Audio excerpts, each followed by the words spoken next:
পবিত্র রমজান মাসে একদা বিশ্বনবী হজরত মুহাম্মদ সাল্লাল্লাহু আলাইহি ওয়াসাল্লাম সাহরি খাচ্ছিলেন। নবীজি সাহরিতে ছাগলের শিরি খাচ্ছিলেন। আর সেই সময় হজরত আলী রাদিয়াল্লাহু তাআলা আনহু বিশ্বনবীর সঙ্গেই ছিলেন। এমন সময় হজরত বেলাল রাদিয়াল্লাহু তাআলা আনহু সেখানে এসে উপস্থিত হলেন এবং বিশ্বনবীকে বলতে লাগলেন, ইয়া রাসূলুল্লাহ সাল্লাল্লাহু আলাইহি ওয়াসাল্লাম, সময় তো প্রায় শেষ হয়ে গিয়েছে আর আমি আজান দিতে মসজিদে যাচ্ছি, দয়া করে আপনি তাড়াতাড়ি খাবার খাওয়া বন্ধ করুন। এই কথা বলে হজরত বেলাল রাদিয়াল্লাহু তাআলা আনহু আজান দিতে মসজিদে চলে গেলেন। হজরত বেলাল রাদিয়াল্লাহু তাআলা আনহু মসজিদে প্রবেশ করে আজান দেওয়ার জন্য প্রস্তুত হতে লাগলেন। কিন্তু এরই মাঝে বেলাল রাদিয়াল্লাহু তাআলা আনহুর মনে পড়ে গেল, জানি না বিশ্বনবী সাল্লাল্লাহু আলাইহি ওয়াসাল্লামের খাওয়া সমাপ্ত করেছে কিনা। নবীজি সাল্লাল্লাহু আলাইহি ওয়াসাল্লামের কথা চিন্তা করে হজরত বেলাল রাদিয়াল্লাহু তাআলা আনহু আজান না দিয়েই পুনরায় হজরত মুহাম্মদ সাল্লাল্লাহু আলাইহি ওয়াসাল্লামের নিকট ফিরে আসলেন এবং এসে দেখলেন তখনও রাসূলে কারীম সাল্লাল্লাহু আলাইহি ওয়াসাল্লাম সাহরি খাচ্ছেন। এটি দেখে হজরত বেলাল রাদিয়াল্লাহু তাআলা আনহু বললেন, ইয়া রাসূলুল্লাহ সাল্লাল্লাহু আলাইহি ওয়াসাল্লাম, কসম আল্লাহর, সাহরির সময় শেষ হয়ে গিয়েছে।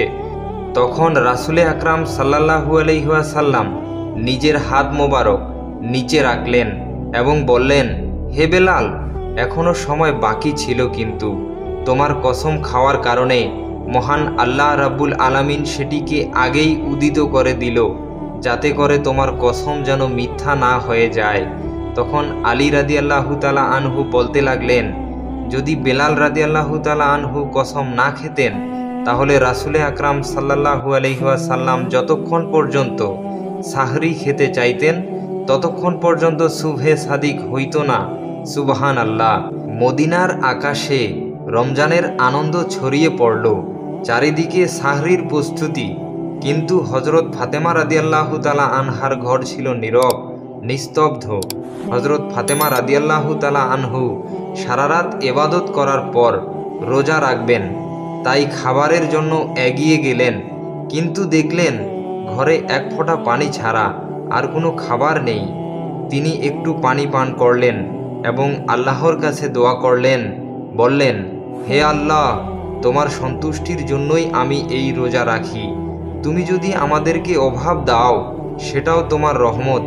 এই দোয়া শেষ হবার সাথে সাথেই মসজিদে নববী থেকে ফজরের সুমধুর আজানের সুর ভেসে আসছে, যেন সমগ্র মদিনাকে ইবাদতের জন্য জাগিয়ে তুলছে। ফজরের নামাজ শেষ হয়েছে। মদিনার আকাশে যখন সূর্য উঁকি দিচ্ছে, কিছু সাহাবী মসজিদে নববী থেকে বের হচ্ছেন আর কিছু ব্যবসায়ী বের হয়েছে জীবিকা নির্বাহের জন্য। অতঃপর হজরত আলী রাদিয়াল্লাহু তাআলা আনহু কাজের সন্ধানে বের হলেন। এদিকে সকাল যত এগিয়ে যাচ্ছে ক্ষুধার জ্বালা ততই প্রবল হচ্ছে। হজরত ফাতিমা রাদিয়াল্লাহু তাআলা আনহু নিজে তো পানি ছাড়া কিছুই খায়নি, তবুও ঘরের কোণে বসে আল্লাহর ইবাদত করছে। এমন সময় ছোট হাসান হুসাইন রাদিয়াল্লাহু তাআলা আনহু ধীরে ধীরে মা ফাতেমার কাছে আসলো এবং কোমল কণ্ঠে বলল, আম্মাজান, আমাদের প্রচণ্ড ক্ষুধা লাগছে, আমাদের কিছু খেতে দিন, ক্ষুধার জ্বালা আর সহ্য করতে পারছি না।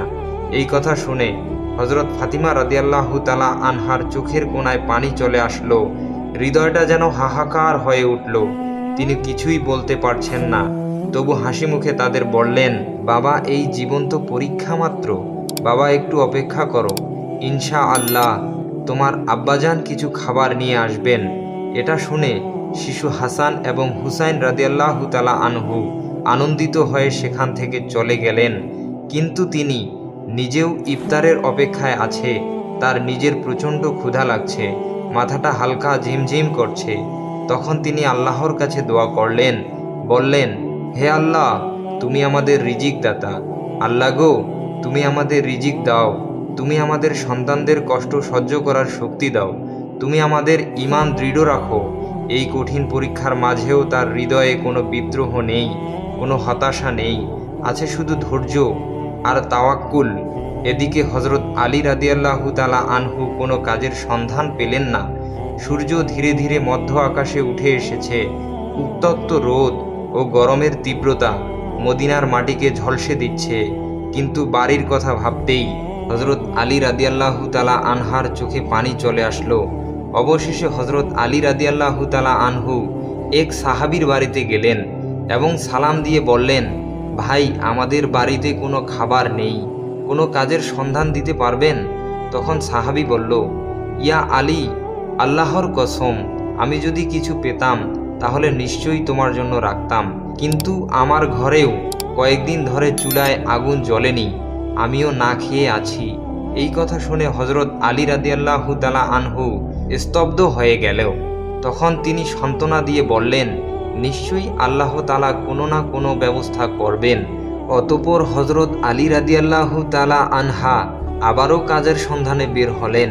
কিছু দূর যাওয়ার পর মনে মনে ভাবল, শহরের শেষ প্রান্তে একজন ধনী ব্যবসায়ী বাস করে, তার কাছে গেলে হয়তোবা কোনো কাজের ব্যবস্থা হতে পারে। এই চিন্তা করে সেই ধনী ব্যবসায়ীর বাড়ির দিকে যেতে লাগলেন। এদিকে হজরত ফাতেমা রাদিয়াল্লাহু তাআলা আনহা দরজায় দাঁড়িয়ে হজরত আলী রাদিয়াল্লাহু তাআলা আনহার বাড়ি ফেরার অপেক্ষায় করুণ নয়নে চেয়ে আছে। ঠিক তখনই শিশু হাসান ও হুসাইন রাদিয়াল্লাহু তাআলা আনহু ক্ষুধার জ্বালা সহ্য করতে না পেরে তার কাছে এসে কোমল কণ্ঠে ফিসফিস করে বলল, আম্মাজান, আব্বাজান কখন বাড়ি আসবে? এই কথা শুনে হজরত ফাতেমা রাদিয়াল্লাহু তাআলা আনহার বুক ফেটে যেতে লাগলো। চোখের কোণে অশ্রু চিকচিক করতে লাগলো। তবুও তিনি তাদের সান্ত্বনা দিয়ে বললেন, বাবা, একটু ধৈর্য ধরো, নিশ্চয়ই আল্লাহ আমাদের সাহায্য করবেন।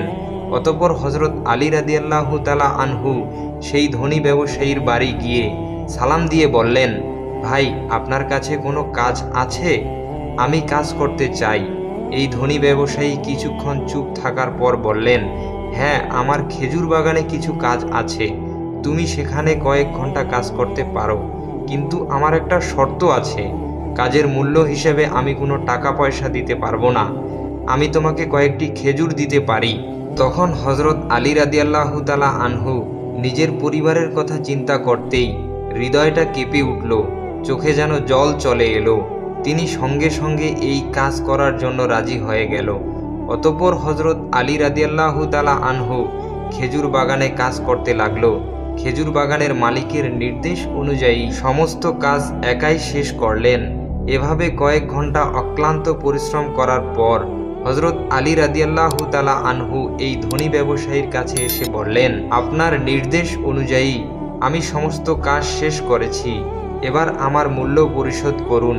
তখন ওই ধনী ব্যবসায়ী কতগুলো খেজুর হজরত আলী রাদিয়াল্লাহু তাআলা আনহার হাতে দিলেন। খেজুর পেয়ে হজরত আলী রাদিয়াল্লাহু তাআলা আনহু খুবই খুশি হলেন এবং সাথে সাথেই আল্লাহর কাছে দোয়া করলেন, হে আল্লাহ, তুমি যদি পরীক্ষা নিতে চাও আমরা ধৈর্য ধরব, কিন্তু আমাদের ঈমানকে মজবুত রেখো। এই কথা বলার পর অতি দ্রুত বাড়ির দিকে রওনা দিলেন। অতঃপর হজরত আলী রাদিয়াল্লাহু তাআলা আনহু যখন প্রায় বাড়ির কাছাকাছি চলে আসলো, তখন মদিনার আকাশ গাঢ় লালচে রং ধারণ করেছে। সূর্য পশ্চিম দিগন্তে হেলে পড়েছে। চারিদিকে ইফতারের প্রস্তুতি। ঠিক তখনই হজরত আলী রাদিয়াল্লাহু তাআলা আনহু ক্লান্ত শরীরে বাড়ি প্রবেশ করলেন। আর সাথে সাথেই দূর থেকে মসজিদে নববীর সুমধুর আজানের ধ্বনি ভেসে আসতে লাগলো। কয়েকটি খেজুর ও পানি ছাড়া তাদের ঘরে ইফতারের জন্য আর কিছুই নেই। তবুও সেই ঘর যেন আল্লাহর রহমতে ভরে গেল। সবাই ইফতারের জন্য একসাথে বসলো। হজরত হাসান ও হুসাইন রাদিয়াল্লাহু তাআলা আনহু দুটি করে খেজুর দিল।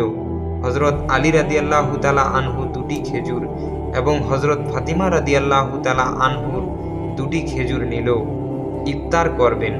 ঠিক এমন সময় একজন ভিক্ষুক বাইরে দাঁড়িয়ে আওয়াজ করে বলতে লাগলো, মা, সারাদিন কিছুই খাইনি, ক্ষুধার যন্ত্রণা আর সহ্য করতে পারছি না, দয়া করে আমাকে কিছু খাবার দিন। হজরত ফাতিমা রাদিয়াল্লাহু তাআলা আনহার হৃদয় ছিল কোমল, অন্তরের ছিল দয়ার। তাই তিনি নিজের কথা না ভেবেই বললেন, হে আমার প্রাণের স্বামী, ইফতারের খাবারটুকুই ভিক্ষুককে দিন। হজরত আলী রাদিয়াল্লাহু তাআলা আনহা বললেন, হে ফাতেমা, তুমি কি খেয়ে ইফতার করবে? তখন ফাতেমা রাদিয়াল্লাহু তাআলা আনহা বললেন, আমি শুধুমাত্র পানি পান করেই ইফতার করব। হযরত আলী রাদিয়াল্লাহু তাআলা আনহা অবাক হলেন, আর কিছুই বললেন না। সেই খাবারটুকু ভিক্ষুককে দিয়ে দিলেন এবং তিনি দোয়া করে বললেন, হে আল্লাহ, হে আমাদের রব, আমাদের এই ত্যাগ তুমি কবুল করে নিও। পরের দিন রোজা রাখার জন্য হযরত ফাতেমা রাদিয়াল্লাহু তাআলা আনহু শুধু পানি পান করলেন। অতঃপর পরের দিন সকালবেলা হযরত আলী রাদিয়াল্লাহু তাআলা আনহু ইফতারের জন্য কিছু আটা সংগ্রহ করে বাড়ি আনলেন। তখন হযরত ফাতিমা রাদিয়াল্লাহু তাআলা আনহা সেই আটা দিয়ে কয়েকটি রুটি বানালেন। এভাবেই সারাদিন যখন অতিক্রম হয়ে ইফতারের সময় চলে আসলো, তখন চারিদিকে ইফতারের প্রস্তুতি, খুশির আমেজ। কিন্তু হযরত ফাতেমা রাদিয়াল্লাহু তাআলা আনহার ঘর ছিল নীরব, নিস্তব্ধ। তিনিও রোজা রেখেছিলেন, কিন্তু সামান্য কয়েকটা রুটি আর পানি ছাড়া ঘরে আর কিছুই নেই। কষ্ট, অভাব, তবুও ধৈর্যের এক অপূর্ব সৌন্দর্য ফুটে উঠেছিল সে ঘরেই। ছোট্ট হাসান ও হুসাইন রাদিয়াল্লাহু তাআলা আনহু, হযরত আলী রাদিয়াল্লাহু তাআলা আনহু সবাই বাড়িতে ফিরে আসলেন। সবাই একসাথে বসে ইফতার করবে। সবাইকে মাত্র 2টি করে রুটি দিলেন। খেতে যাবে এমন সময় আবারও বাইরে থেকে এক করুণ কণ্ঠ ভেসে আসলো, ইয়া আহলুল বায়াত, আমি 3 দিন ধরে অভুক্ত। আমি শুনেছি তোমরা আল্লাহর পথে দানশীল। যদি কিছু খাবার থাকে আমাকে দেবে, ক্ষুধার যন্ত্রণা সহ্য করতে পারছি না। হযরত ফাতেমা রাদিয়াল্লাহু তাআলা আনহা ছিলেন অত্যন্ত দানশীল। তাই তিনি হযরত আলী রাদিয়াল্লাহু তাআলা আনহুকে বললেন, হে আমার প্রিয় স্বামী, এই ভিক্ষুককে রুটিগুলো দান করে আসুন। তিনি বললেন, হে ফাতেমা, তুমি খাবে না? হযরত ফাতেমা রাদিয়াল্লাহু তাআলা আনহা বললেন, আমার যদি ক্ষুধা লাগে তবে সেও তো ক্ষুধার্ত, কষ্টে কাতরাচ্ছে। আমরা তো দুনিয়ার সুখের জন্য সৃষ্টি হইনি, আমাদের তো আল্লাহর সন্তুষ্টি অর্জন করাই একমাত্র উদ্দেশ্য। তখন হযরত আলী রাদিয়াল্লাহু তাআলা আনহু দেখলেন মা ফাতেমার হাতে শুধুমাত্র পানি ছাড়া আর কিছুই নেই। তিনি সেই ভিক্ষুককে রুটিগুলো দিয়ে আসলেন। মনে মনে বলতে লাগলেন, হে ফাতেমা, তুমি কি জানো তুমি কেমন পরীক্ষা দিচ্ছ?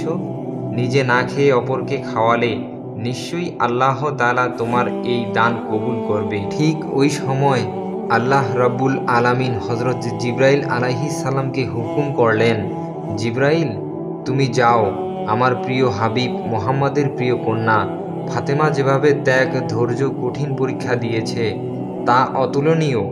নিজে না খেয়ে অপরকে খাবার দিয়েছে, তার ঘরে এখন খাবার নেই। তুমি জান্নাত থেকে তাদের জন্য খাবার নিয়ে যাও। এই হুকুম পাওয়া মাত্রই হযরত জিবরাইল আলাইহিস সালাম জান্নাত থেকে সুগন্ধি রুটি, খেজুর, মধু নিয়ে হযরত আলী রাদিয়াল্লাহু তাআলা আনহুর বাড়ির দরজার সামনে মানুষ রূপে হাজির হলেন।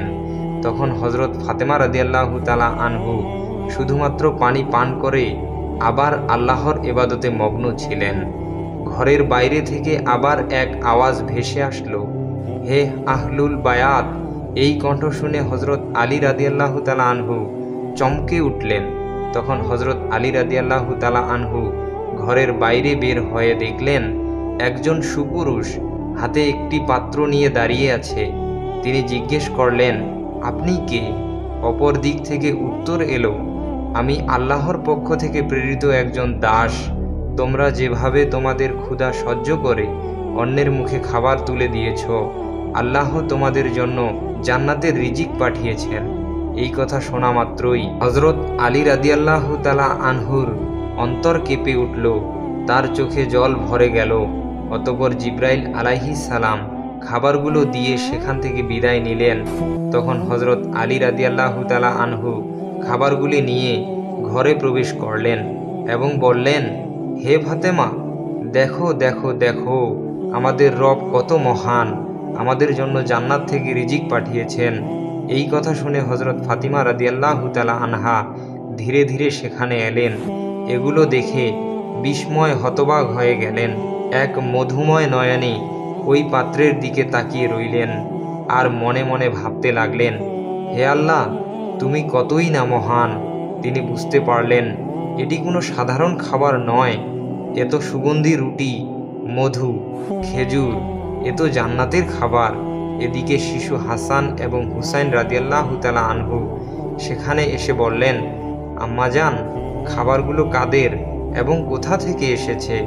তখন হযরত ফাতেমা রাদিয়াল্লাহু তাআলা আনহু তাদেরকে বললেন, বাবা, খাবারগুলো আমাদের মহান আল্লাহ রাব্বুল আলামিন আমাদের জন্য জান্নাত থেকে পাঠিয়েছেন। হযরত হাসান এবং হুসাইন রাদিয়াল্লাহু তাআলা আনহু বললেন, আম্মাজান, এটা কি সত্যি? তিনি বললেন, বাবা, এটা সত্যি, এটি আল্লাহর রহমত। সেই সময় হযরত ফাতিমা রাদিয়াল্লাহু তাআলা আনহার চোখে জল টলমল করছিল। তখন তারা সবাই আল্লাহর শুকরিয়া আদায় করলেন। খাবার মুখে দেওয়ার পরই তাদের চোখ থেকে অশ্রু ঝরে পড়ল।